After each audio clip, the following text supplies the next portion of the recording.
Welcome back. And now I want to talk to you about AI. You've heard a lot about it. You've heard about the risks.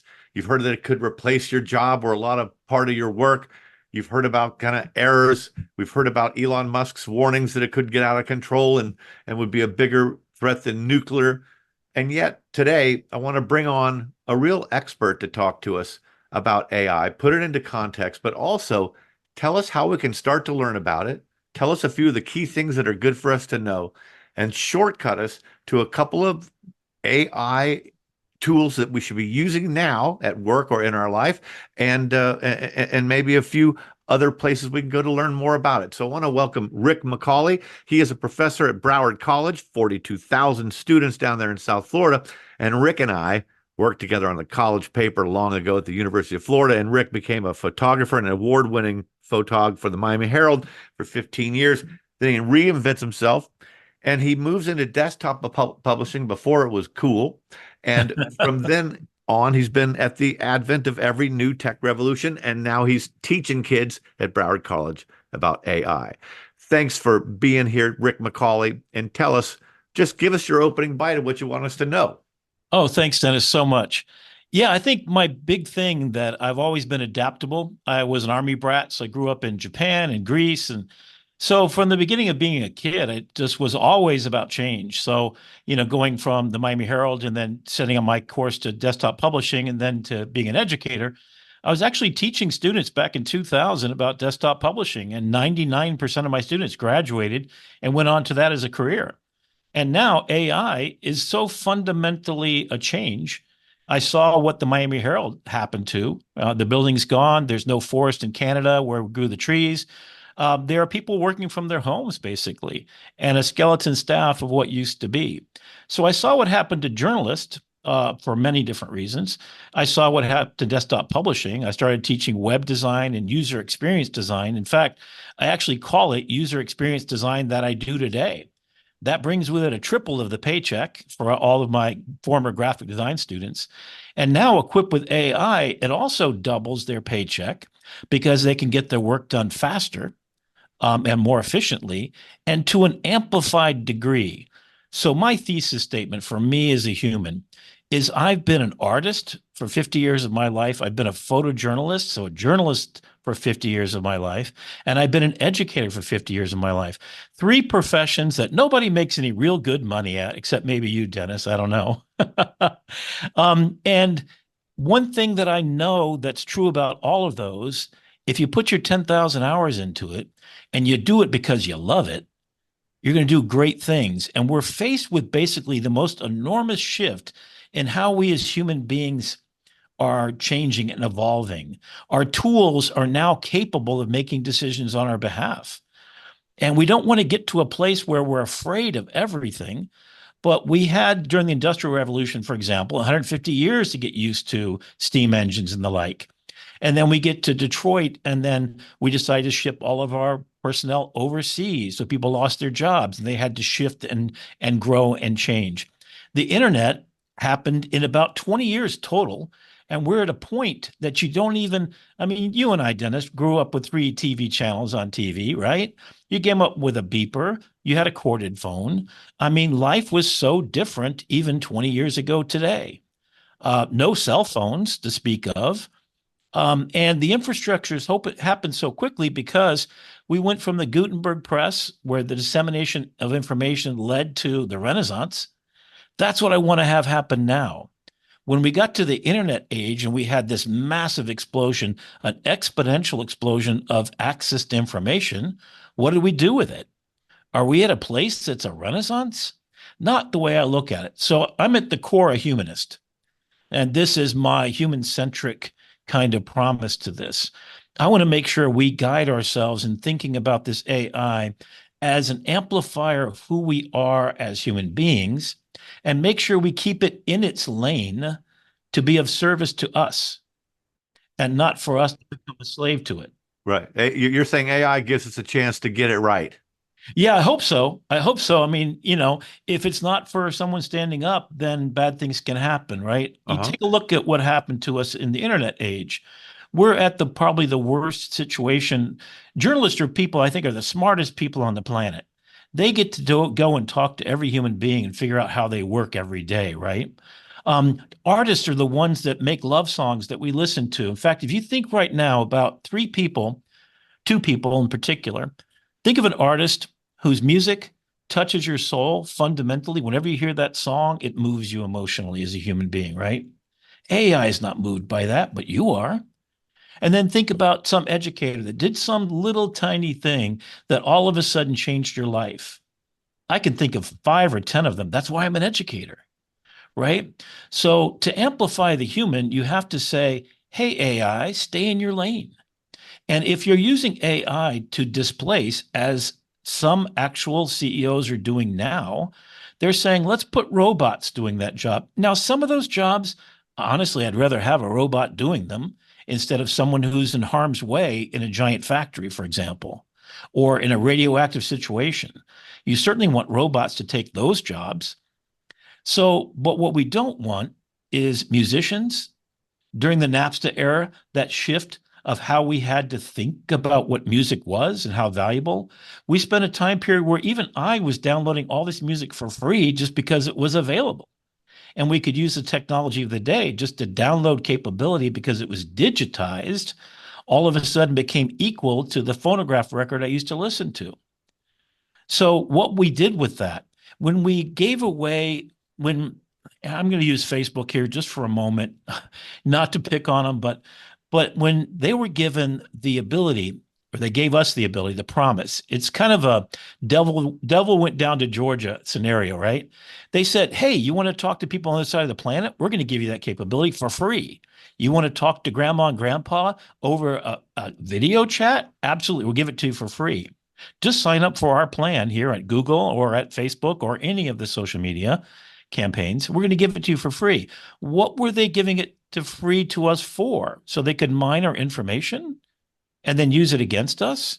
And then if you take the model for the business of Facebook, they found out if they outraged you, they engaged you twice the amount of period. What did that mean? Ka-ching, ka-ching, baby. They made a lot of money off of us and our information. Facebook knows more about me than my mother, my sister, and my girlfriend do. For anyone sitting in the workplace today, Yep. and they see this AI thing coming their way, do we just sit there and wait for our employer to introduce it to us, or what can we start doing today first to learn more about it? Give us 3 things or 3 sites to go to, or 3 sources, perhaps, if you would. Okay. So let's talk about 3 things you want us to know about. Yeah. To get so it started. 3 things you need to know are, let me start with 3 tools. I'll definitely tell you how to use them. So people think ChatGPT is the end all be all. It's not. It does hallucinate. Why does it hallucinate? Because large language models do not have content inside of that themselves. Meaning, like you do a Google search, you ask for a picture of the Mona Lisa, it's got it. AI does not have that. It's been trained on it, but it's been condensed and it looks at what's called a world model. So it knows how language, text, and images work. And then it's created relationships. That's a picture of an apple, that's an orange, et cetera, et cetera. And it's deconstructed language into a world model that doesn't contain any content. So that's why it hallucinates. So if you ask it to find out about the Super Bowl that just happened, but the cutoff date for ChatGPT and others is back in November when it was disconnected from the internet. And then only by using an agent, a secondary party, is it connected any way, shape, or form to the internet itself. So number 1 thing I would suggest to do, use ChatGPT all the time for complicated thinking and thought processes that do not involve modern information. Okay, it's spectacular at that. What it's really good at is very complex thought processes, management policies. If you want to create a supply chain system for yourself, fantastic. Load it up with your information, get your stuff. However, if you're a journalist, if you're a researcher, if you're an educator, you must start by using Perplexity. It uses 5 large language models coming in, including ChatGPT 4, by the way, and Llama and a few others. In fact, I'm going to give you a little handout that you can download for your viewership today, that they can follow along and they can see exactly what I'm talking about. So when we're done, Perplexity.ai. Is Yep, that the that's site? it. Yep. Uh-huh. So you got Good. ChatGPT #1 to go to, Perplexity's #2, and it And has Perplexity is kind of a layer on top of that hooks up with these large language models like GPT-4 from Open yes, AI. OpenAI. Yeah. So you got Mhm. 5 different large language models coming in the door, and then you've got a center place. It's where it aggregates all that together. And it has 5 different search engines, Google's and a bunch of other ones, and it puts them together. That's what it does. It's an aggregator of information from a static source, which is a large language model. It's a Right. static source of knowledge, puts it together with search. And Boom. why can't my large language model chat GPT-4, let's say, Ah. instantly go straight into that internet in the same way that the Perplexity thing on top of it is doing? Why not just empower GPT-4 to do that?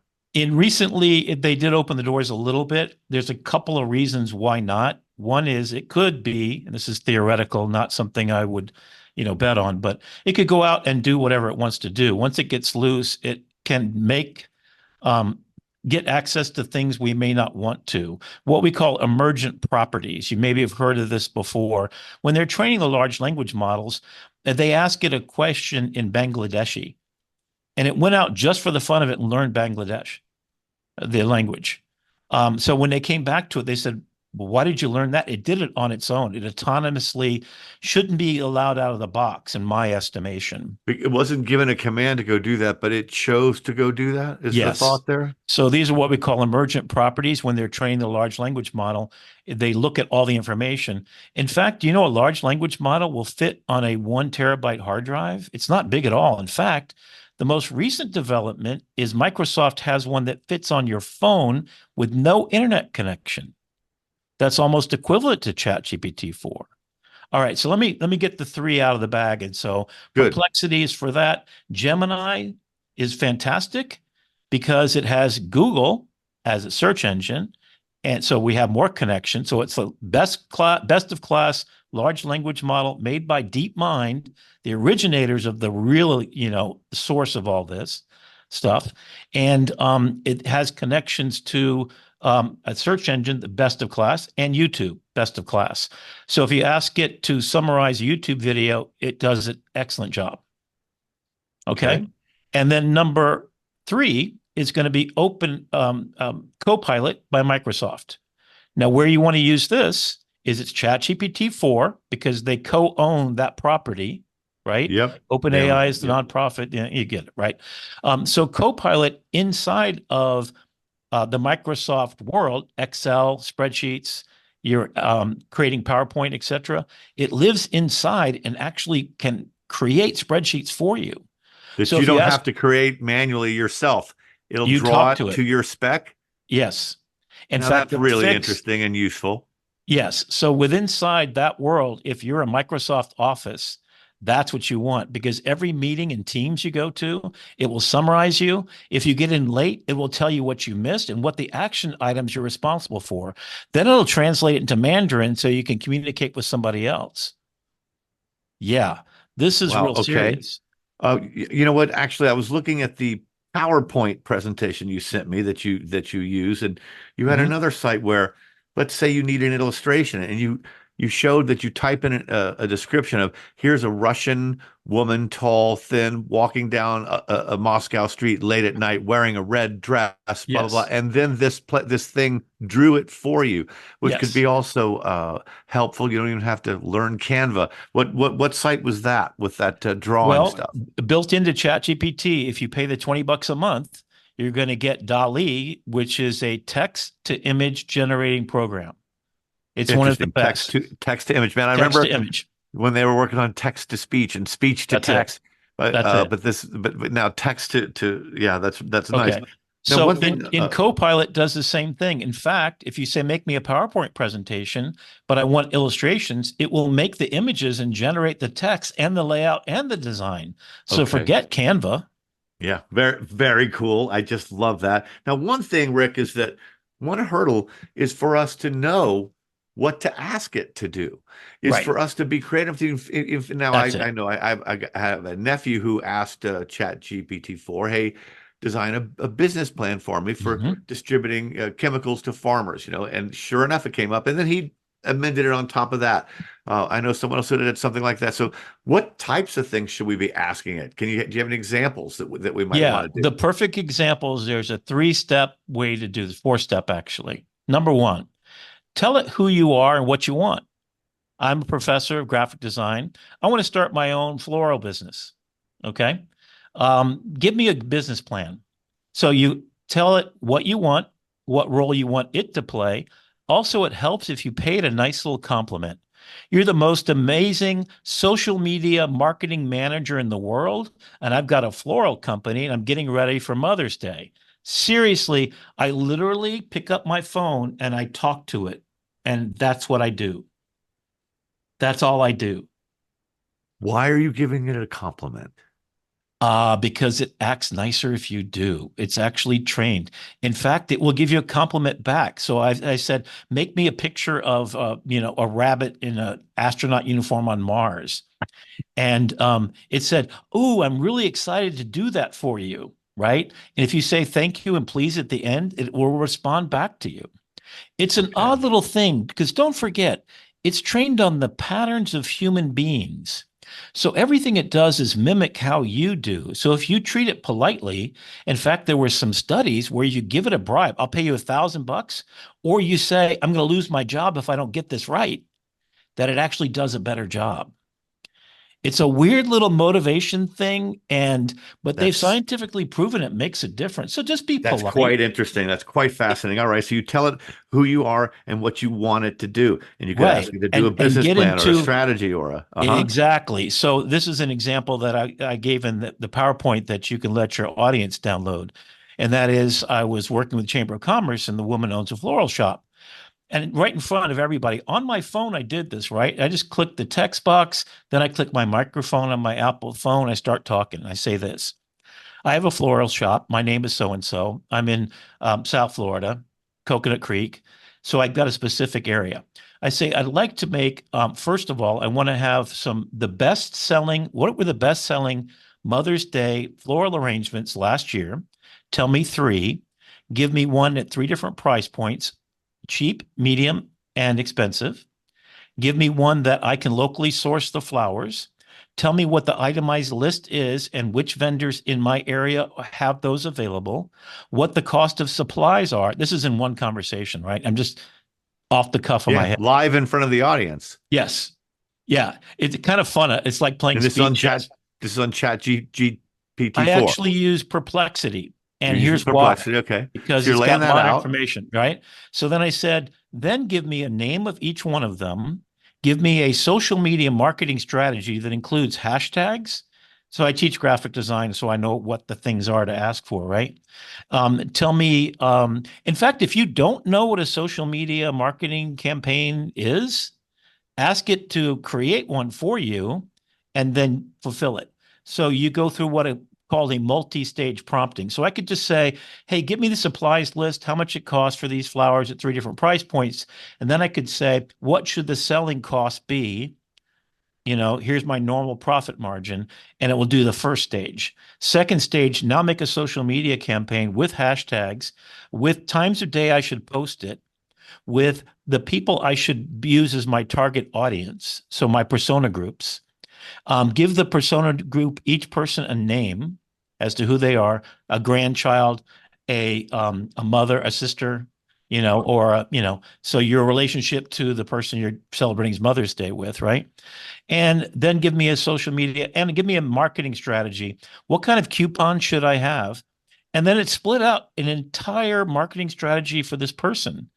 And that document I sent you that your And it was listeners can valid. It download. actually had real Real sources and things. real suppliers. Yep. That's Yep. extraordinary because for the last 30 years or more, since Google's founded around 1998, we enter some words and then Google goes out and tries to find news stories Yeah. basically or listed Yeah. sources. Yeah. But, so we're gathering the stuff and put it in a wheelbarrow, but then we got to take it back to our desk and kind of sort through it.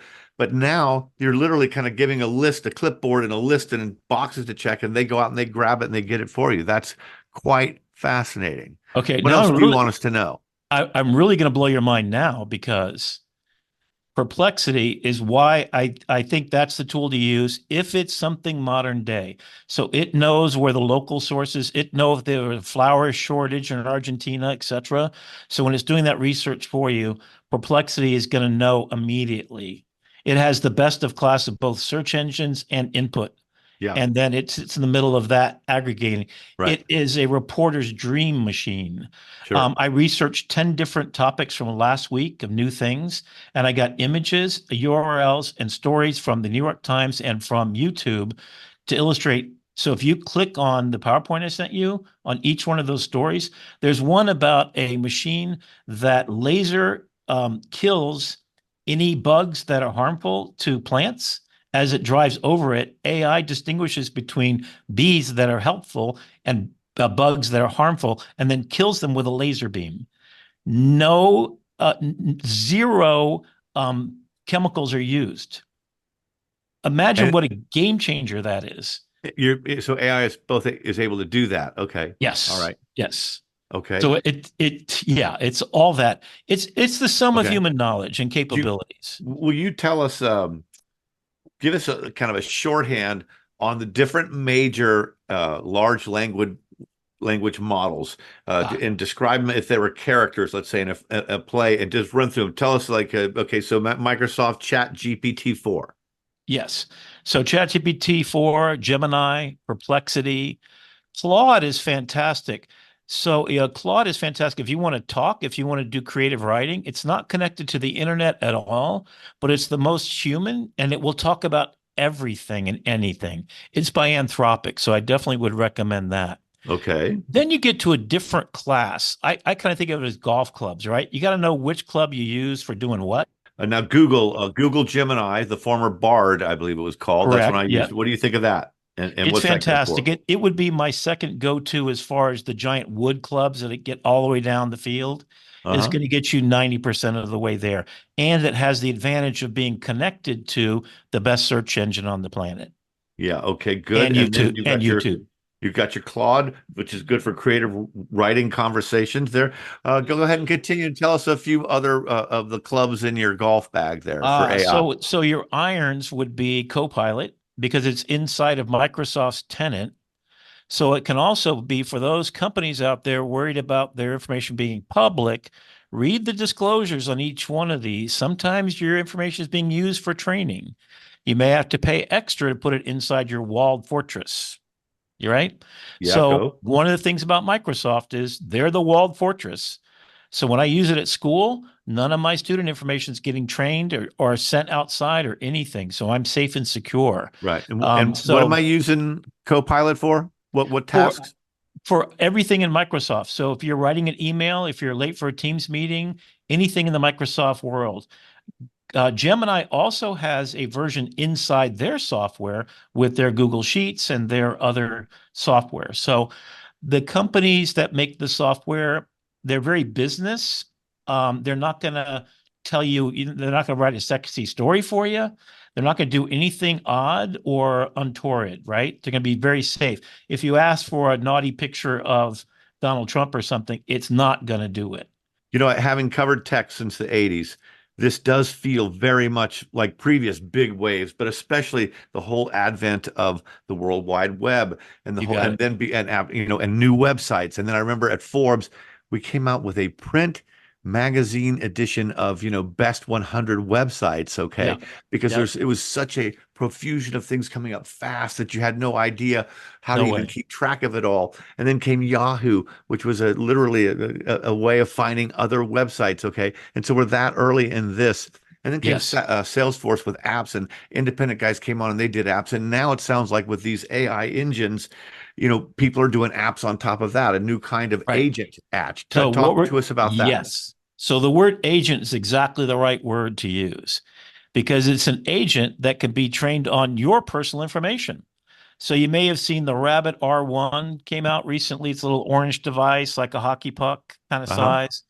It basically knows everything that you do. It can watch what you do on your computer. For example, if you use, a certain airline that you go on, you're going on a trip and you got an airline, you got a carrier, you got all your credit card information.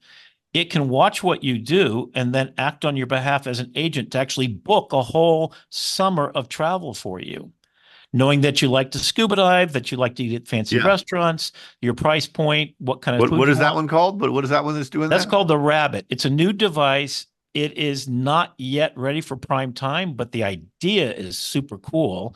And also, Humane Pin.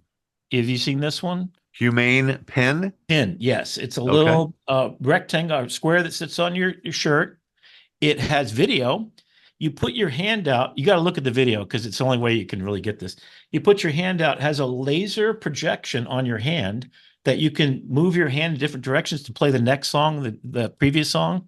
It Man. does live translations to over 50 languages. So literally you speak English and it speaks to the other person in whatever language they're speaking. And then it translates back into your earphones. It Wow. also That was Humane Pin? Yeah. Humane Pin, Hume Pin, AI. Yeah. Humane Pin. Humane Pin. Okay. Humane Pin, yeah. You got a So if third you, one? Got one more? yeah. So the latest things is there's lots of these agents that now can operate your computer. You show it what you do, and it can repeat the task. It can also go off and iterate off of what you've done. So if you're doing a laborious task and copying, pasting files or doing something, some Photoshop maneuvers, it can learn what you do and then you tell it to do it. So the biggest scenario would be plan a whole summer vacation based upon your knowledge of me. So it will answer automatically all your emails for you in the tone that you usually answer those emails for you. What is this one? Is there a name for this one? Is These this are this all agent? agents. There's just to give you an idea, there's 1,000 agents created per week. Where do you find them? Where do you go? Is there an app store? Yes. Futuretools.io. Futuretools.io. Every single one of those 1,000 is put into this database there. It's run by a guy named Matt Wolfe, Mattwolfe. He's also got a YouTube channel with 500,000 subscribers. Every Friday, 45 minutes, he tells you what all the cool new stuff is. And he's a really funny guy. It's fun to watch. That's where you want to go watch him. And the second podcaster I would suggest is Lex Fridman, which you and I talked about, right? So he's had Elon Musk. I mean, all the thought people right now. He had Walter Isaacson on talking about all of his books throughout history. In fact, you don't have to read his books because these are long 4-hour conversations. Yeah, so if you want to work out, if you're going for a long marathon run, just put that in your Whereas here at What's Bugging Me, we respect people's time and we try to keep it short. And that's why I'm going to wrap this baby up here. You know what? You are a fount of useful information, not just the big sweep. Oh, it's such a revolution, but actual utilitarian, useful information. And starting small like this and just doing one of these dozen things you've mentioned can get us kind of plunging into this AI revolution. So I appreciate you so much for coming on What's Bugging Me and sharing this stuff with us. And let's bring you back for more because you clearly got a lot more to say. Okay? Thanks you, Dennis.